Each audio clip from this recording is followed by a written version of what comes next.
क्या हाल चाल भाई, क्या हाल चाल? कैसे हो आप सब? अरे बढ़िया हो कि नहीं? अरे बढ़िया हो। क्या पढ़ रहे थे अपन लोग? कैंसर। क्या पढ़ रहे थे भाई? कैंसर। कैंसर के बारे में मैंने डिस्कस करा था ना भाई कि कैंसर क्या होता है। यूएई के बारे में बताया था। Uncontrol abnormal excessive mitotic division of cell होता था। किस प्रोसेस से डिवीजन होता था? माइटोसिस से। अरे भैया नल्ले हो क्या? मियोसिस बोल रहे हो जो? नल्ले नहीं हो? नल्ले डॉग का नाम सुना आप सभी ने? अरे हाँ कि ना? अरे हाँ कि ना भाई? चलिए भाई, और क्या पढ़ाया था मैंने कैंसर के बारे में? दो तरह के ट्यूमर्स की फॉर्मेशन होती थी, benign tumour, malignant tumour. Angiogenesis किसमें प्रेजेंट होता था? यानी कि capability to form blood vessels किसमें था भाई? अरे मैलिग्नेंट में था। अरे हाँ कि ना? मैलिग्नेंट ट्यूमर में था ना भाई? और क्या पढ़ाया था आपने? मेटास्टेसिस क्या था? मोस्ट फेयरफुल प्रॉपर्टी था कैंसर का, किसमें था भाई? मैलिग्नेंट ट्यूमर के केस में था, मैलिग्नेंट ट्यूमर के केस में था। अरे हाँ कि ना? टाइप्स ऑफ कैंसर में बताया था on the basis of origin, carcinoma, sarcoma, leukaemia के बारे में। सीएमएल के बारे में बताया था, रेसिप्रोकल ट्रांसलोकेशन होता 22 और 9 के बीच में। अरे हाँ के ना? ईपीवी के बारे में बताया था 8 से 14 के बीच में होता था। एप्स्टिक बॉल वायरस, बर्किट्स लिम्फोमा, याद है आप सभी को? अरे हाँ कि ना? इन चीजों के बारे में अपन लोगों ने डिस्कस करा था। और जो कैंसर को करते हैं उसे क्या बोलते हैं? कार्सिनोजन बोलते हैं भैया। क्या बोलते हैं? कार्सिनोजन बोलते हैं। तो अपन लोग आज कुछ पढ़ने वाले, मैंने बताया था कि वो फिजिकल एजेंट भी हो सकते हैं, वो केमिकल एजेंट भी हो सकते हैं और बायोलॉजिकल एजेंट भी हो सकते हैं। क्या क्या एजेंट हो सकते हैं भाई? Physical, chemical, biological. अरे हाँ कि ना? तो अपन लोग डिटेल में डिस्कस करेंगे फिजिकल एजेंट कौन कौन से हैं, केमिकल एजेंट कौन कौन से हैं, बायोलॉजिकल एजेंट कौन कौन से हैं। अरे हाँ कि ना? तो कैसे हो आप सब? अरे क्या हाल भाई? नींद से जागो, नींद से जागो, ओके? नींद को त्यागो, काम से प्यार करो, काम से प्यार करो। ठीक है भाई? तो अपन लोग स्टार्ट करते हैं फिजिकल एजेंट से। फिजिकल एजेंट में बच्चे पहला पॉइंट आता है शार्प टीथ। हमारा शार्प टीथ कौन कौन सा है? फॉर एग्जांपल अगर अपन लोग इंसीजर कैनाइंस को देखेंगे तो वो शार्प टीथ है। कौन कैसा भाई? शार्प टीथ है, शार्प टीथ है। कटिंग वगैरह में हेल्प करती है फूड को, ओके? तो होता क्या भाई, अपन लोग कोई भी पर्सन अगर अपने टीथ से बार बार अपने टंग को रगड़ते रहे, क्या करें? टीथ से बार बार टंग को रगड़ते रहे, है ना? तो उसमें क्या होता है? कैंसर होने का चांसेस है। अब ये क्या बात हो गई सर, अजीब बात बोल रहे हो आप कि टीथ को रगड़ेंगे, मतलब ये टंग को रगड़ेंगे टीथ से तो कैंसर हो जाएगी। पर होता है कभी कभी, बहुत रेयर केस है, बहुत रेयर है, बहुत रेयर है। आई थिंक ना के बराबर, बट अब है तो है, हम क्या कर सकते हैं इसमें? आगे ना, जो स्टडी बताती है वो मैं बताता हूँ। सांप टीथ से क्या हो सकता है? आपको टंग कैंसर हो सकता है। तो लड़कियों, थोड़ा अपने जीभ को कम रगड़ो, कम रगड़ा करो दांतों से। अरे हाँ कि ना? अरे हाँ कि ना? अरे बोल भाई। चलो ठीक है।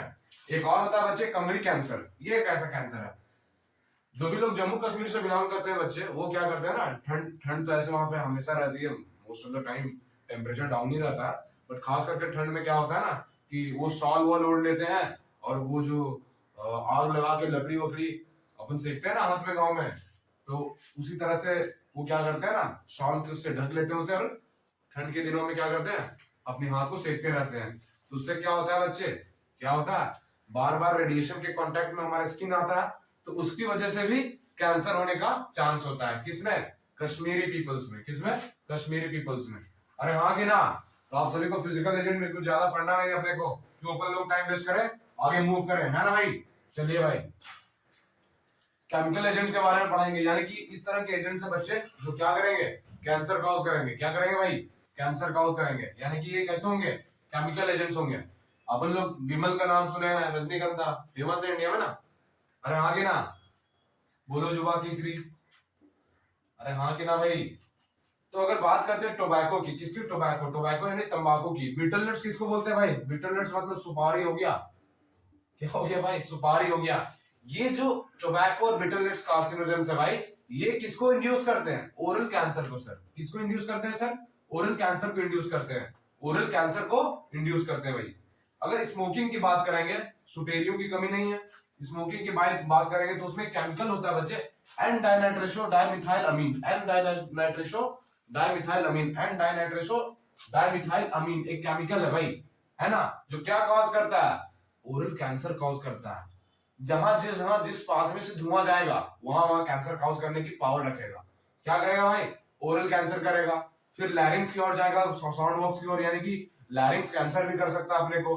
फिर आगे लंग्स में मूव करेगा, यानी लंग्स कैंसर भी कर सकता है। फिर आगे अपना क्या यूरिनरी ब्लैडर कैंसर भी कर सकता है। क्या कर सकता है?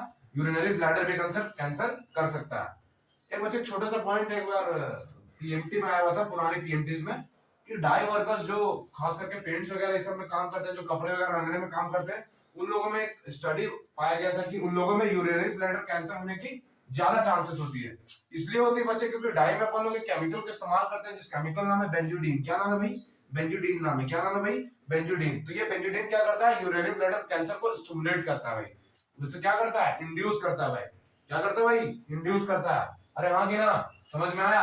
स्मोकिंग की वजह से कौन कौन से कैंसर हो सकते हैं आप सभी को? फिजिकल एजेंट, केमिकल एजेंट के बारे में समझ में आया? कई बार क्या देखा गया बच्चे कि हार्मोनल के इंबैलेंस होने की वजह से भी कैंसर कॉज हो सकता है। क्या होता है भाई?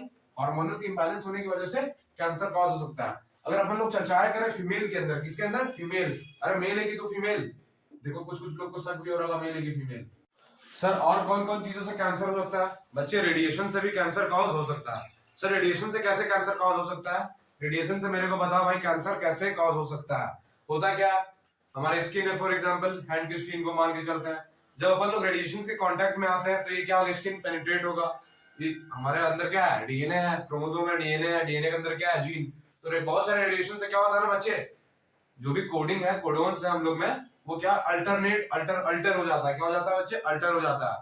तो जो प्रोटीन की कोडिंग करनी है उन लोगों को, वो कोड न करके दूसरे प्रोटीन की कोडिंग करने लगता है, और हमारे बॉडी के अंदर वही प्रोटीन जो बनने लगता है और फिर जाके फर्दर फिनोटाइपिकली एक्सप्रेस होने लगता है, वो चीजें हमारे बॉडी में फिर दिखने लगती है। तो रेडिएशंस क्या करता है ना बच्चे? कौन? Harmful radiations. सारे रेडिएशंस नहीं, हार्मफुल रेडिएशंस। अरे हाँ कि ना? वो क्या कर सकते हैं आप सभी को? कैंसर कॉज कर सकते हैं। दो तरह के रेडिएशंस होती हैं बच्चे, एक होता है आयनाइजिंग रेडिएशन और एक होता है नॉन आयनाइजिंग रेडिएशन। एक में आयंस प्रेजेंट होंगे, एक में नॉन आयंस प्रेजेंट नहीं होंगे। अगर आयनाइजिंग रेडिएशन की बात करेंगे तो उसकी एग्जांपल है, नेट में पूछा हुआ है कि व्हिच ऑफ द फॉलोइंग, इतना छोटा सा सवाल पूछा है, बताओ। याद रखना अपने को, ठीक है ना? एक बार आया हुआ सवाल कि आयनाइजिंग रेडिएशंस कौन कौन से हैं? एक्स-रेज और गामा रेज, और यही क्या करते हैं? कैंसर कॉज करते हैं। क्या करेंगे? कैंसर कॉज करेंगे। नॉन आयनाइजिंग रेडिएशंस में भी एक होता है अल्ट्रावायलेट रेज, जो कहां से मिलेगा अपने को? सनलाइट से मिलेगा। सनलाइट से मिलेगा। खास करके वो पर्सन में जिनमें क्या हो गया? मेलानोकार्सिनोमा हो गया, यानी कि मेलानोसाइट, मेलानिन पिगमेंट के अगेंस्ट क्या हो गया? कैंसर हो गया। यानी कि खास करके जो पर्सन हो जाते हैं एल्बिनिज्म वाला केस, स्किन की पिगमेंट गायब हो जाती है, व्हाइट कलर के हो जाते हैं, उन लोगों को सन के एक्सपोजर में कम होना चाहिए। क्या? सन के एक्सपोजर में कम होना चाहिए। क्यों? क्यों इसलिए कम होना चाहिए बच्चे? क्योंकि अगर वो सन के एक्सपोजर में रहेंगे तो उन्हें स्किन कैंसर होने की चांसेस ज्यादा है। क्या? स्किन कैंसर होने की चांसेस ज्यादा है। तो आयनाइजिंग और नॉन आयनाइजिंग समझ में आया? आयनाइजिंग रेडिएशंस में एक्स-रेज और गामा रेज जो क्या करेंगे? कैंसर कॉज कर सकते हैं। नॉन आयनाइजिंग में अल्ट्रावायलेट रेज और सिर्फ अल्ट्रावायलेट रेज। अरे हाँ कि ना? कहां से मिलेगा? सनलाइट से मिलेगा। और कौन कौन चीजों से कैंसर कॉज हो सकता है? जो जो चीजें को बोलते हैं वो क्या था? कार्सिनोजन। होता क्या है ना बच्चे, कुछ कुछ एजेंट्स होते हैं जो क्या करते हैं? जेनेटिक मटेरियल को अल्टर कर देते हैं। Agent that leads to the alternation in the genetic material, DNA, यानी क्या है कि ना भाई? वो क्या क्या होते हैं? कुछ कुछ केमिकल एजेंट्स होते हैं सर, मैंने पढ़ा है ना, केमिकल एजेंट्स होते हैं। बहुत सारे एजेंट्स ऐसे मिलेंगे जो क्या करेंगे? सेल के डिवीजन को बढ़ा देंगे, सेल के डिवीजन को बढ़ा देंगे, प्रोलिफरेशन ऑफ सेल कर देंगे। एग्जांपल ट्यूमर वगैरह के केस में हो गया। एग्जांपल ट्यूमर वगैरह के केस में हो गया। ब्रेस्ट कैंसर बताया था ना, एस्ट्रोजन की वजह से होता था, हार्मोनल इंबैलेंस की वजह से वो हो सकते हैं। बहुत सारे ऑन्कोजेनिक वायरसेस क्या करेंगे? कैंसर कॉज करते हैं। ये कैसे हो गया? बायोलॉजिकल हो गया। फिर वही चीज रिपीट हुआ। अगर सर कैंसर तो समझ में आ गया किन किन चीजों से होता है, कैंसर होता क्या है ये सब समझ में आ गया, कैंसर किन किन चीजों से होता है, कैंसर कितने तरह का होता है ये भी पढ़ा दिया मैंने पढ़ा है ना, कैंसर क्या होता है, कैंसर कितने तरह का होता है, कैंसर किससे कॉज होता है। अब क्या बचा भाई?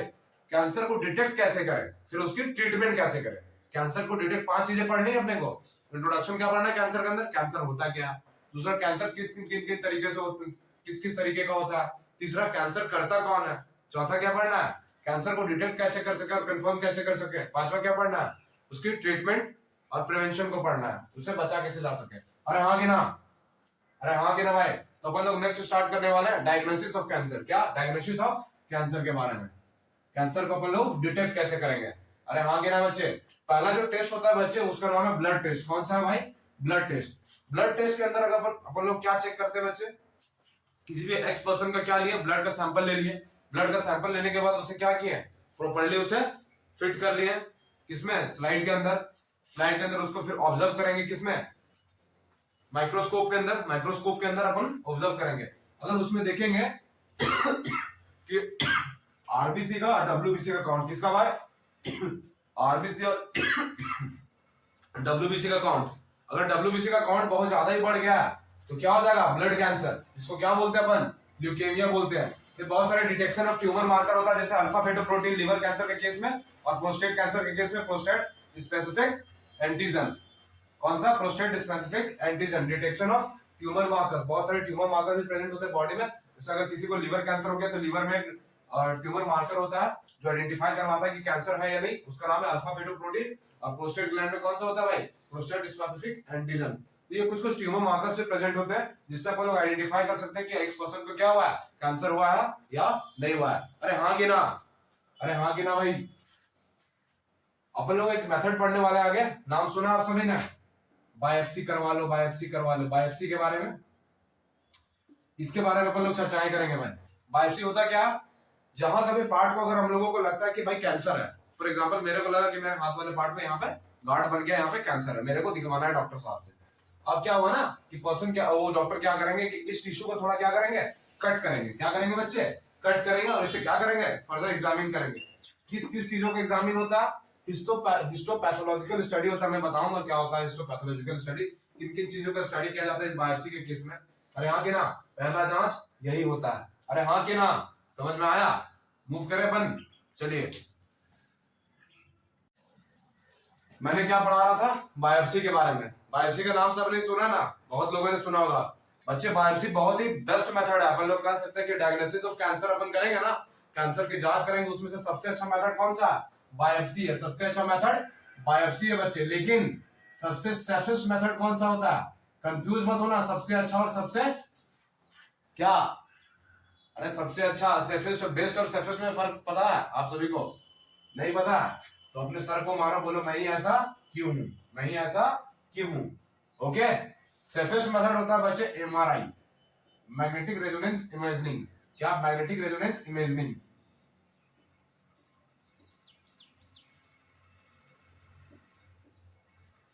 अरे हाँ कि ना, तो बेस्ट मेथड और सेफेस्ट मेथड के बीच में फर्क है। सवाल आता है भाई, इसीलिए अपन इसे याद रखेंगे, इसीलिए अपन इसे याद रखेंगे। आगे ना, बायोप्सी के अंदर क्या होता है बच्चे, जिस भी टिश्यू या जिस भी पार्ट में अपन लोगों को लगता है कि गांठें बनी हुई है, वहां की टिश्यू को क्या करता है, थोड़ी सी अपन लोग कट कर लेते हैं, थिन सेक्शन अपन लोग टिश्यू की कट कर लेंगे। उसके बाद क्या करेंगे, उसे एक प्रॉपर केमिकल के थ्रू स्टेन करेंगे। क्या करेंगे, स्टेन करेंगे। ओके, और उसके बाद उसका क्या होगा, माइक्रोस्कोपिक स्टडी किया जाएगा बच्चे, माइक्रोस्कोपिक स्टडी किया जाएगा। क्यों क्यों किया जाएगा, ताकि कैंसर को अपन लोग डिटेक्ट कर पाए। क्या कर पाए, डिटेक्ट कर पाए। अब सर कैसे अपन लोग पता करते हैं कि कैंसर है या नहीं, उसमें क्या होता है ना बच्चे, हिस्टोपैथोलॉजिकल स्टडी की जाती है। ये बड़ा भारी टर्म लग रहा है सर, नाम से देखो भाई, हिस्टोपैथोलॉजिकल स्टडी, टिश्यू की स्टडी की जाएगी। टिश्यू के अंदर, सेल के अंदर क्या स्टडी किया जाएगा, उसके माइटोकॉन्ड्रिया को स्टडी किया जाएगा, उसके न्यूक्लियस को स्टडी किया जाएगा, और न्यूक्लियोलस को स्टडी किया जाएगा। जितने भी चीज पाए जा रहे हैं ऑर्गेनिल्स वगैरह, उन लोगों की स्टडी की जाएगी, है कि नहीं।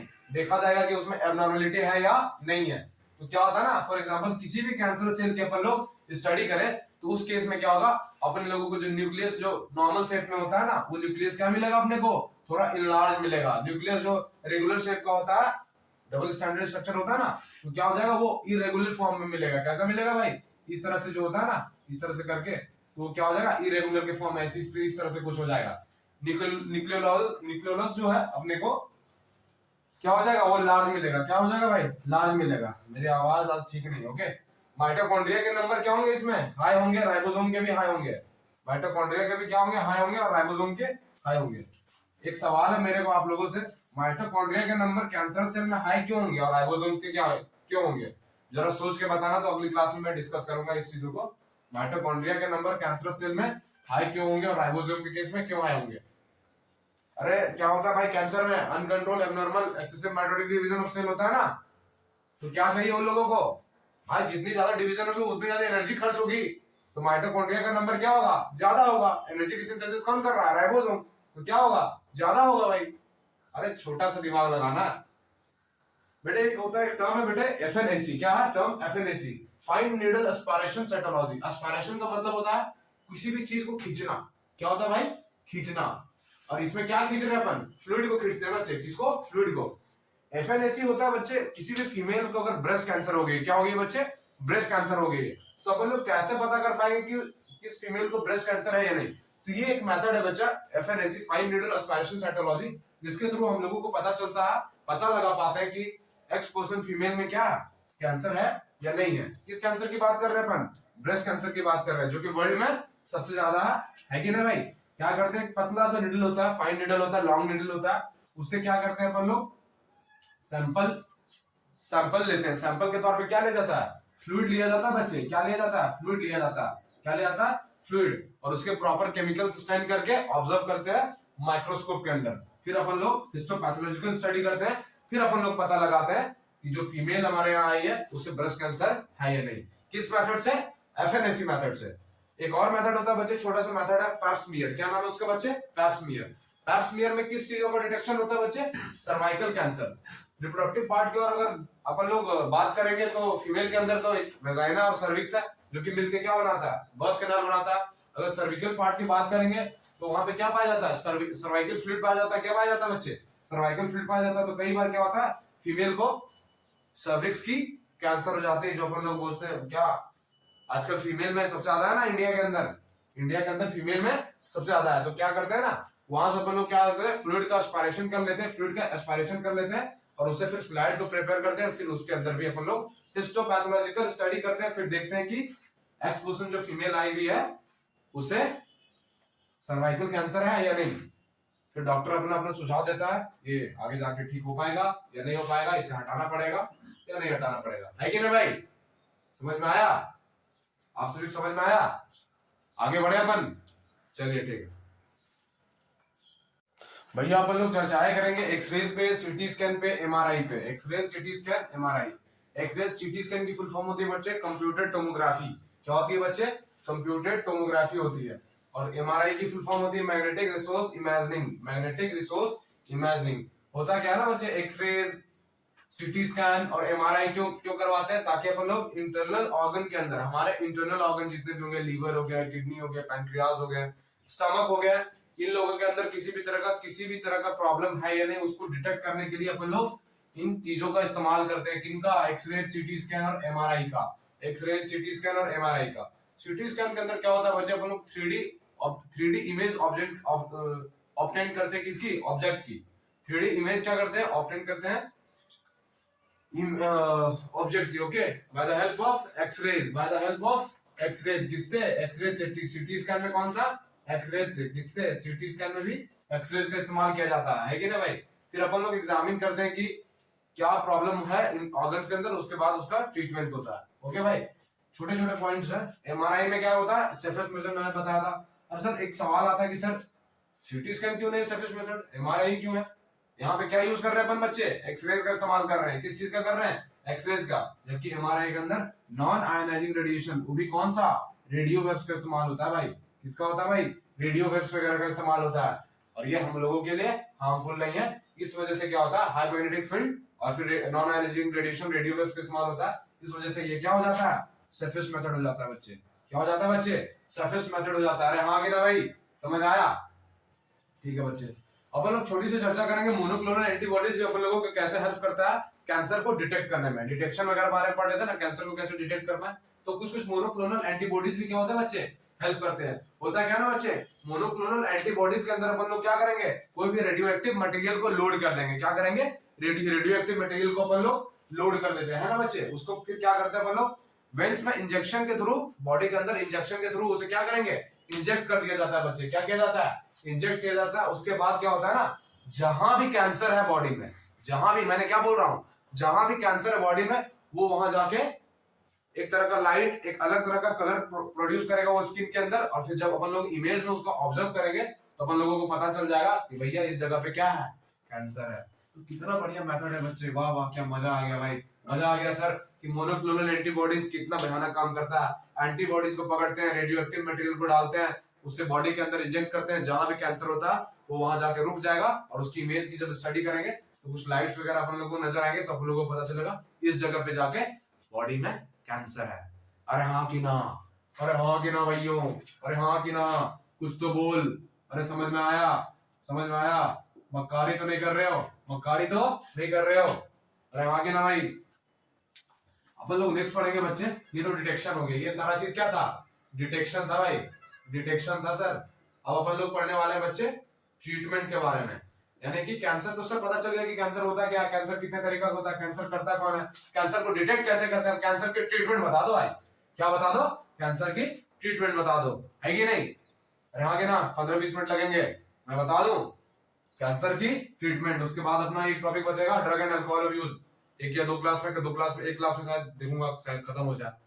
हाँ कि ना भाई, ठीक है, बढ़े अपन, चलिए। अरे हाँ कि ना भाई, हार्मोनल इम्बैलेंस के बारे में क्या होता है बच्चे, अगर फीमेल की बात करेंगे तो फीमेल के अंदर कौन कौन से हार्मोन पाए जाते हैं लाइफ साइकिल के दौरान। फीमेल हार्मोन आप लोगों ने सुना होगा, एस्ट्रोजन और प्रोजेस्टेरोन। प्रोजेस्टेरोन को क्या बोलते हैं, प्रेगनेंसी हार्मोन भी बोलते हैं। अरे हाँ कि ना भाई, ये प्रेगनेंसी हार्मोन क्यों बोलते हैं उसे भाई, क्योंकि प्रेगनेंसी के टाइम क्या होता है, पूरे प्रेगनेंसी पीरियड के दौरान प्रेगनेंसी को मेंटेन करने का काम करता है। कौन सा, कौन सा भाई, कौन सा। अरे हाँ कि ना, प्रोजेस्टेरॉन। ओके भाई, क्या, प्रोजेस्टेरॉन, ओके। और एक हार्मोन बताया था ना, प्रोलैक्टिन, क्या करता था, मिल्क सिंथेसिस करता था, मिल्क सिंथेसिस करता था भाई। और ऑक्सीटोसिन क्या करता है, मिल्क का इजेक्शन करता है। सब चीज में डिफरेंस है, मिल्क का फॉर्मेशन करवाने में कौन हेल्प करेगा, प्रोलैक्टिन, जबकि मिल्क को बाहर इजेक्ट करवाने में कौन हेल्प करेगा, अरे ऑक्सीटोसिन। अरे हाँ कि ना।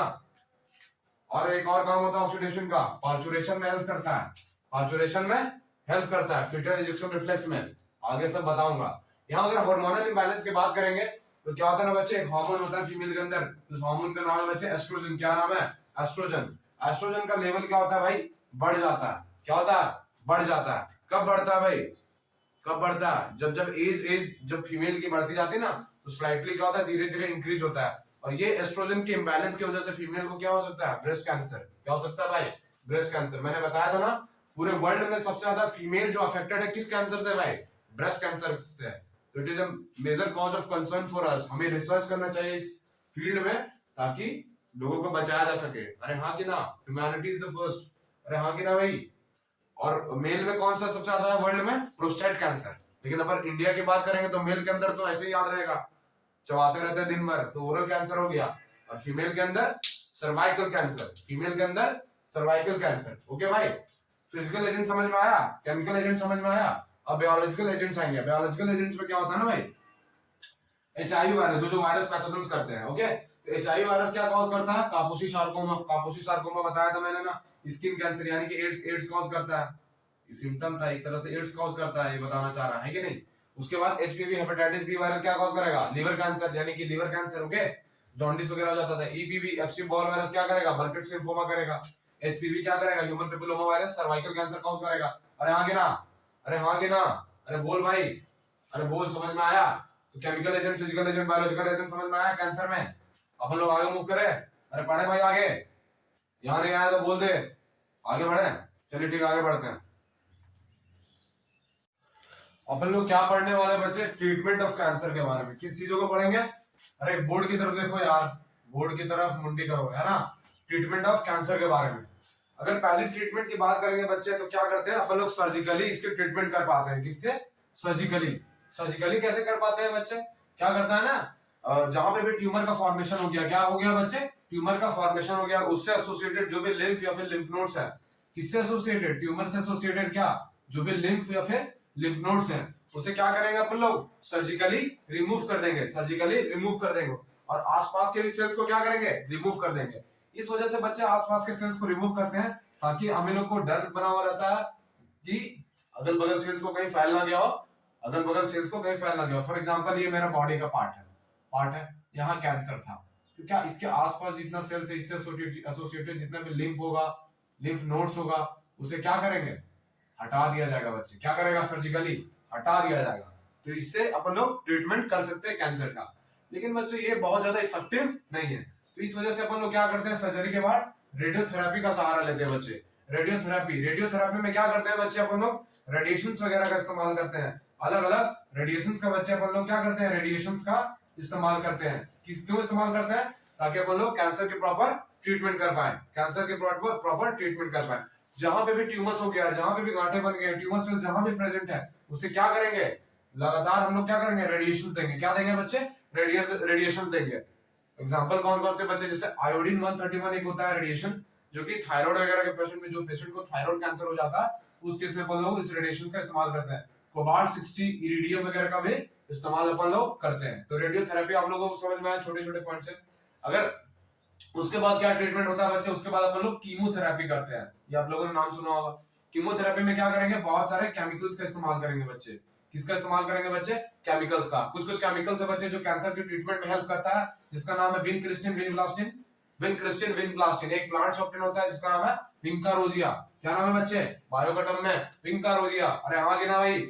एक और केमिकल है टैक्सोल, जो ऑब्टेन होता है टैक्सोल बगाटा से। किससे भाई, टैक्सोल बगाटा से। तो ये विनक्रिस्टिन विनब्लास्टिन किसमें हेल्प करता है, कैंसर के ट्रीटमेंट में। क्या करते हैं ये ड्रग, डीएनए सिंथेसिस को इनहिबिट कर देते हैं। जो डीएनए से आगे जो ट्रांसक्रिप्शन ट्रांसलेशन ये सब के प्रोसेस है ना, जो भी सिंथेसाइज करते हैं डीएनए, ये सारे प्रोसेस को क्या कर देंगे, इनएक्टिवेट कर देंगे। तो क्या होगा भाई, क्या होगा, कैंसर रुक जाएगा भाई, ग्रोथ। अरे हाँ कि ना, अरे हाँ कि ना। लेकिन कीमोथेरेपी के सबसे ज्यादा साइड इफेक्ट क्या मिलते हैं अपने को, बाल्डनेस। जिस भी पर्सन ने कीमोथेरेपी का इस्तेमाल किया गया उसके हेयर लॉस क्या हो जाते हैं, पूरे बॉडी के हेयर गायब हो जाएंगे, पूरे बॉडी के हेयर गायब हो जाएंगे। अरे हाँ कि ना, अरे हाँ कि ना। चौथी एक और ट्रीटमेंट है बच्चे, इम्यूनोथेरेपी। नाम से लग रहा है इम्यून सिस्टम को अपन लोग क्या करेंगे, इम्यून सिस्टम के अंदर ये थेरेपी का इस्तेमाल करेंगे। इम्यून सिस्टम को या तो बढ़ाएंगे, इम्यून सिस्टम को घटाएंगे। होता क्या ना बच्चे, मैंने मोनोक्लोनल एंटीबॉडी के बारे में बताया ना, जो क्या करता था अपने को, हेल्प करता था डिटेक्शन में, किसको, कैंसरस सेल को।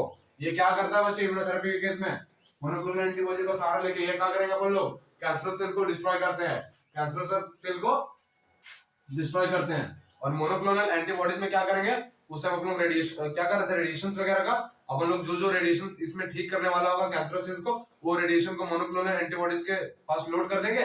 फिर अपन लोग उसे क्या करेंगे, बॉडी के अंदर इंजेक्ट कर देंगे, और वो क्या करेगा, रेडिएशन की मदद से उस सेल को जाके ठीक कर देगा। अरे हाँ कि ना, अरे हाँ कि ना भाई। एक और पॉइंट है biological response modifier.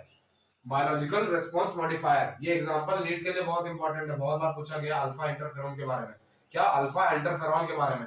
Alpha interferon क्या करता है ना बच्चे, इम्यून सिस्टम को एक्टिवेट करके ट्यूमर सेल्स को जाके डिस्ट्रॉय कर देता है। इम्यून सिस्टम को क्या करेगा बच्चे, इम्यून सिस्टम को आगे ना बोर्ड की तरफ देख भाई, इम्यून सिस्टम को एक्टिवेट करके क्या करेगा, ट्यूमर सेल को खत्म कर देगा, ट्यूमर सेल्स को खत्म कर देगा, ट्यूमर सेल्स को खत्म कर देगा।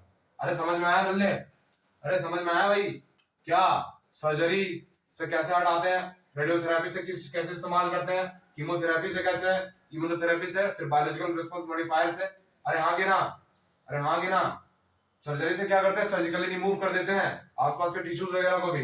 रेडियोथेरेपी से बहुत सारे रेडिएशन I-131 CO60 ये सब का इस्तेमाल करके ट्यूमर को डिस्ट्रॉय करते हैं। कीमोथेरेपी का केमिकल विनक्रिस्टिन विनब्लास्टिन कैंथेरेसिस रोजिया टैक्सोल बगाटा वगैरह का इस्तेमाल करके क्या करेंगे अपन लोग, क्या करेंगे, उसे ट्यूमर को डिस्ट्रॉय करने की कोशिश करेंगे। साइड इफेक्ट क्या है, एलोपेशिया, जिसको बाल्डनेस बोलते हैं, एक एलोपेशिया नाम भी टर्म दिया जाता है। अरे आगे ना भाई, ये क्या करता है, डीएनए के सिंथेसिस, सेल डिवीजन को इनहिबिट कर देता है। इम्यूनोथेरेपी, इम्यून सिस्टम को बढ़ाने वाला का काम कर सकते हैं अपन लोग। मोनोक्लोनल एंटीबॉडीज का इस्तेमाल करके रेडिएशन डायरेक्टली लोड करके उसे क्या कर सकते हैं, ट्यूमर सेल्स को डिस्ट्रॉय कर सकते हैं। बायोलॉजिकल रिस्पांस मॉडिफायर में एग्जांपल है अल्फा इंटरफेरॉन। इंटरफेरॉन्स वो अलग है भाई, और अल्फा इंटरफेरॉन्स यहाँ पे अलग है। इम्यून सिस्टम को क्या करेगा, एक्टिवेट करेगा सर, क्या करेगा, इम्यून सिस्टम को एक्टिवेट करेगा और डिस्ट्रॉय कर देगा किसको, ट्यूमर सेल को। अरे स्पीड तो नहीं हूं, समझ में आ रहा है आप सभी को, समझ में आ रहा है ना भाई, समझ में आ रहा है कि नहीं, ठीक है ना। चलिए बच्चे अपन लोग आगे की ओर बढ़े। कुछ कुछ छोटे छोटे पॉइंट है, कैंसर यहाँ खत्म होगा, फिर कल अपन लोग स्टार्ट करेंगे ड्रग एंड अल्कोहल अब्यूज। अरे हाँ कि ना, बढ़े अपन आगे। चलिए ठीक है बच्चे, ठीक ठीक भाई। एक आखिरी पॉइंट रह गया कैंसर के अंदर जो अपन लोग डिस्कस करने वाले हैं, इधर गौर से देखिएगा। एक एंजाइम होता है बच्चे, एक एंजाइम का नाम क्या है भाई, टेलोमरेज। एक एंजाइम होता है जिसका नाम है टेलोमरेज। ये हमारा क्या है, क्रोमोसोम है भाई, क्या है, क्रोमोसोम है। अरे हाँ कि ना, ड्राइंग बहुत अच्छा है मेरा, है ना भाई, क्या, क्रोमोसोम है। ये क्या हो गया, इसका टर्मिनल पार्ट हो गया भाई, क्या हो गया भाई, टर्मिनल पार्ट हो गया। तो भाई ये टेलोमेयर क्या होता है ना, एक रिपीटेड सेगमेंट होता है, किसका, TTAGGG, इस कोडोन का। किसका, कोडोन आगे पढ़ाऊंगा मॉलिक्यूलर बेसिस ऑफ इनहेरिटेंस में, कि 3 मिलके एक कोडोन बनाते हैं, ये एक कोडोन बनाता है। तो इस कोडोन का क्या होता है ना भाई, कि TTAGGG का क्या होता है, रिपीटेड सेगमेंट होता है। और ये टेलोमेयर कहां प्रेजेंट होता है, टर्मिनल पार्ट ऑफ क्रोमोसोम पे। कहां पे, टर्मिनल पार्ट ऑफ क्रोमोसोम पे। ये टेलोमेयर का क्या काम होता है बच्चे? बेसिकली होता है क्या ना, जब हमारा सेल डिवीजन होता है, क्या होता है बच्चे? सेल डिवीजन होता है। तो ये टेलोमेयर क्या करता है ना, इसके लेंथ को, क्रोमोसोम के लेंथ को क्या करता है, टर्मिनल पार्ट के लेंथ को डिक्रीज कर देता है। क्या करता है? डिक्रीज कर देता है, जिसकी वजह से क्या होता है, हमारा जो सेल का एज जो होता है वो कम होता है। यानी कि अपन लोग बूढ़े, एक बार रिलेट करके देखो तो भाई, अपन लोग के अंदर क्या है प्रेजेंट, पूरे बॉडी के अंदर अलग अलग जगह डीएनए है, यानी कि क्रोमोसोम भी प्रेजेंट होगा। तो वो क्या कर रहा होगा टेलोमेयर, सेल डिवीजन, जैसे जैसे हम लोग ग्रोथ होते जाता है, जैसे जैसे हमारा एज बढ़ते जाता है, क्या कर रहा होगा, लेंथ कम कर रहा है। इस वजह से एज क्या हो रहा है हम लोग का, कम हो रहा है।